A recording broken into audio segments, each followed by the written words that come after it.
Assalamualaikum dan salam sejahtera. Kami dari Kumpulan 9 ingin membentangkan kajian kami yang bertajuk Penggunaan Makanan yang Mampan dalam kalangan pengguna berdasarkan model penyelidikan 4. Kajian ini merupakan sebahagian daripada tugasan kursus EPPM 2133, Penyelidikan Perniagaan bagi semester 2 sesi 2024-2025. Seramai 6 ahli kumpulan terlibat dalam menjayakan kajian ini. Latar belakang penyelidikan ini menunjukkan bahawa penggunaan makanan mampan kini semakin mendapat perhatian, terutamanya apabila isu kemerosatan alam sekitar, perubahan iklim dan kesihatan diri menjadi kebimbangan utama masyarakat. Kesedaran ini telah mendorong peningkatan permintaan terhadap makanan organik dan makanan yang bersumber secara lestari. Pernyataan masalah yang timbul ialah walaupun terdapat pelbagai kajian yang telah meneliti faktor-faktor seperti nilai persepsi hijau GPV, pengetahuan, sikap, norma subjektif dan kepercayaan dalam mempengaruhi tingkah laku pengguna, namun masih terdapat aspek penting yang kurang diberi perhatian. Antaranya ialah keaslian dalam tingkah laku pengguna serta pengaruh kelulusan sosial, identiti persekitaran dan orientasi nilai makanan terhadap pemilihan makanan mampan. Oleh itu, kajian ini dijalankan untuk memahami dengan lebih mendalam apakah faktor psikologi dan sosial yang benar-benar mendorong pengguna untuk membuat pilihan yang tulen dan lestari dalam pemilihan makanan mereka. Objektif kajian dan persoalan mempunyai dua. Persoalan kajian pertama, apakah pengaruh PEIS, FVO, EKD, Green S dan SAS terhadap SFCP? Kedua, apakah pengaruh FVO, EKD, Green S dan SAS terhadap SFCA? Manakala, objektif kajian pertama ialah untuk mengkaji pengaruh PEIS, FVO, EKD, Green S dan SAS ke arah SFCB. Kedua, untuk menyiasat pengaruh PEIS, FVO, EKD, Green S dan SAS ke arah SFCA. Bagi kepentingan kajian pula, pertama dari segi akademik, kajian ini menilai pengaruh 5 pemboleh upah bebas terhadap 2 pemboleh upah bersandar. Identiti sosial dan jarak psikologi turut berperanan penting dalam mempengaruhi niat pembelian makanan hijau melalui GPV.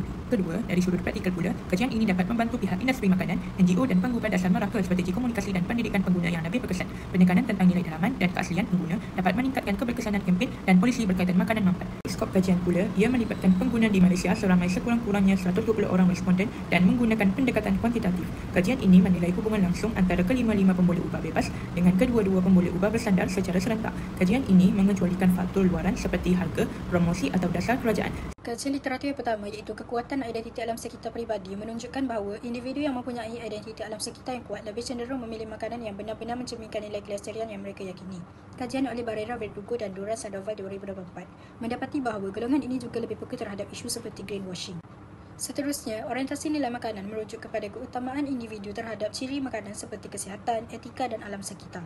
Kajian oleh Roh et al. 2022 mendapati bahawa pengguna yang mementingkan nilai-nilai seperti kesihatan, etika dan kelestarian mempunyai niat pemilihan makanan mampan yang lebih tinggi.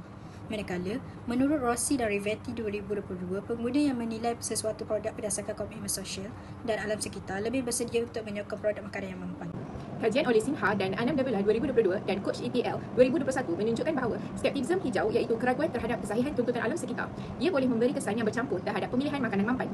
Walaupun ia kadang-kadang mendorong pengguna untuk mencari maklumat dan meningkatkan kesedaran alam sekitar, skeptisisme yang tinggi boleh mengurangkan kepercayaan dan niat untuk membeli makanan mampan, terutamanya apabila disertai dengan ketidakpercayaan terhadap kredibiliti saintifik atau norma sosial tertentu.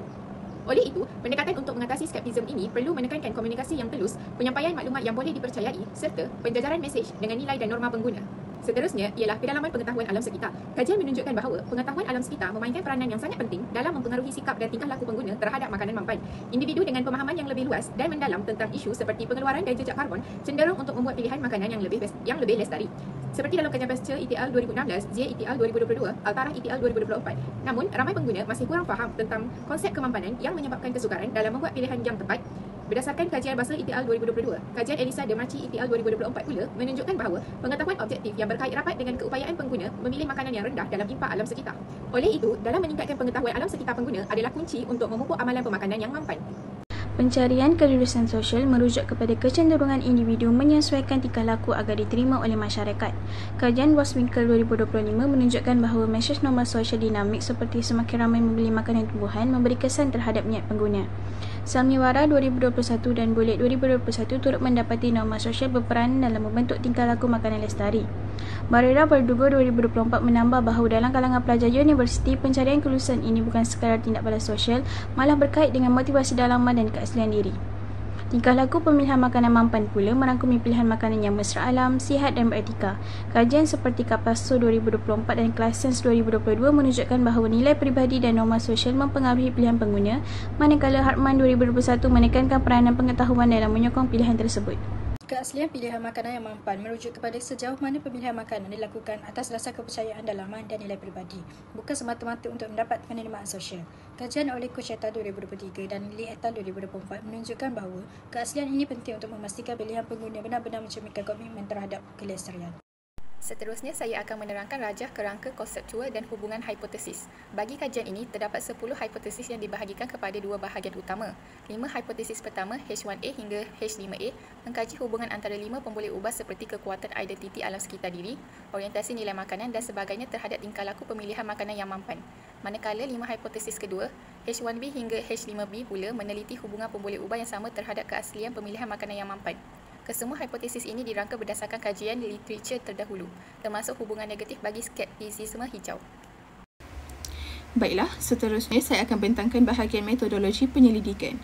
Kajian ini menggunakan pendekatan kuantitatif untuk menilai pengaruh faktor psikologi dan sosial terhadap pemilihan makanan mampan seperti disarankan oleh Roh 2022 dan Attarah 2024. Instrumen kajian ialah soal selidik berstruktur berdasarkan konstruk kajian lepas. Soalan diukur menggunakan skala Likert 5 mata. Ujian kebolehpercayaan menunjukkan nilai Cronbach's alpha melebihi 0.70. Menurut kajian Kashif 2021, nilai ini membuktikan konstruk yang digunakan adalah konsisten dan boleh dipercayai. Sebanyak 173 responden dipilih secara rawat ringkas melibatkan individu dari pelbagai latar belakang di Malaysia. Data dianalisis menggunakan SPSS melalui beberapa teknik.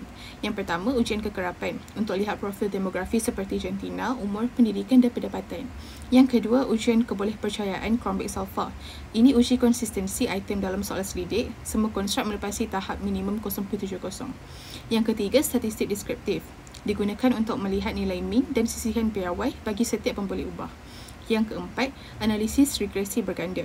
Ini mengkaji kesan 5 pemboleh ubah bebas terhadap tingkah laku dan keaslian pemilihan makanan mampan. Yang kelima, ujian T, menilai sama ada wujud perbezaan berdasarkan jantina terhadap pemboleh ubah kajian. Dan yang terakhir adalah ujian ANOVA. Ini digunakan untuk melihat perbezaan mean antara kumpulan umur, tahap pendidikan dan pendapatan. Berdasarkan analisis dapatan kajian, ujian kekerapan menunjukkan responden kajian ini majoritinya perempuan dan berumur bawah 27 tahun. Sebahagian besar merupakan bukan warga negara dan beretnik Cina, manakala Islam merupakan agama paling ramai dianuti. Kebanyakan responden sedang mengikuti pengajian ijazah sarjana muda berpendapatan di bawah RM3,000 dan berstatus bujang. Dari segi pekerjaan, majoriti adalah pelajar dan hampir separuh membuat keputusan makanan secara individu. Ujian kebolehpercayaan pula menunjukkan kesemua konstruk dalam kajian ini mempunyai nilai Cronbach alpha yang tinggi, melebihi 0.84. Ini menunjukkan tahap konsistensi dalaman yang baik hingga sangat baik. Beberapa item telah digugurkan bagi PACE, FVO dan SAS bagi meningkatkan kebolehpercayaan. Konstruk keaslian pemilihan makanan mampan mencatatkan nilai alfa tertinggi iaitu 0.966, menjadikannya konstruk paling stabil untuk analisis seterusnya. Seterusnya, saya akan menerangkan tentang analisis regresi berganda terhadap tingkah laku pemilihan makanan mampan SFCB. Dapatan yang kita dapat daripada SPSS ialah nilai R2 sama dengan 0.590 dan ia menunjukkan 59% variance SFCB yang dijelaskan oleh pemboleh ubah SAS, Greens, PEIS, FVO dan EKD. Bakinya 41% pula dipengaruhi oleh faktor lain. Model ini mempunyai keupayaan penjelasan yang sederhana kuat. Seperti yang kita dapat ialah ujian ANOVA, F sama dengan 48.051, P adalah kurang daripada 0.001. Model ini adalah signifikan secara keseluruhan. Sekurang-kurangnya satu pemboleh ubah bebas berkait signifikan dengan SFCB. Keputusan koefisien pula, 3 pemboleh ubah memberi kesan positif dan signifikan terhadap SFCB. Contohnya EKD, B sama dengan 0.458, P adalah kurang daripada 0.001. Greens, B sama dengan 0.239, P adalah kurang 0.001. Dan SAS adalah B sama dengan 0.345, P adalah kurang daripada 0.001. Sebaliknya, ada 2 pemboleh ubah yang tidak signifikan iaitu PEIS, P sama dengan 0.248 dan FVO, P sama dengan 0.799.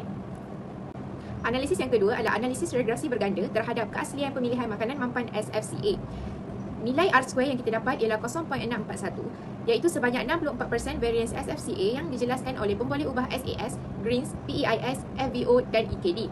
Model ini mempunyai keupayaan penjelasan yang sederhana kuat. Seperti yang kita dapat ialah dalam ujian ANOVA, F sama dengan 59.718, P adalah kurang daripada 0.001. Model ini adalah signifikan secara keseluruhan iaitu P adalah kurang daripada 0.05.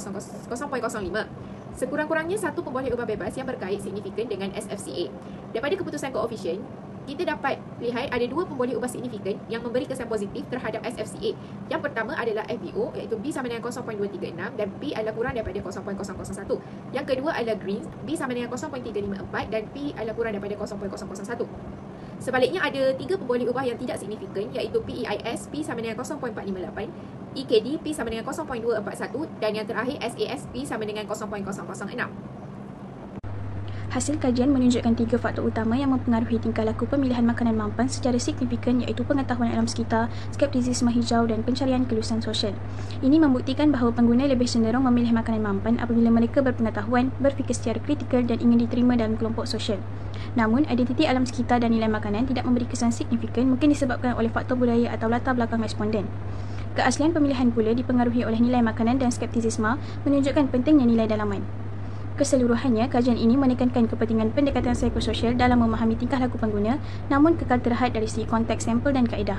Oleh itu, kajian lanjutan wajar menggunakan pendekatan campuran dan jangka panjang serta mempertimbangkan faktor luaran seperti dasar kerajaan dan pengaruh media. Kesimpulannya, kajian ini menilai pengaruh 5 faktor psikologi dan sosial terhadap SFCB dan SFCA. Dapatan menunjukkan EKD, Green S dan SAS signifikan dengan SFCB, manakala FVO dan Green S signifikan dengan SFCA. PEIS tidak menunjukkan kesan signifikan. Antara keterbatasan ialah sampel terhad, tidak mengambil kira faktor luaran dan risiko kecenderungan sosial dalam jawapan responden. Kajian akan datang disarankan menggunakan kaedah campuran, populasi lebih pelbagai, mempertimbangkan faktor luaran dan melaksanakan pendekatan longitudinal.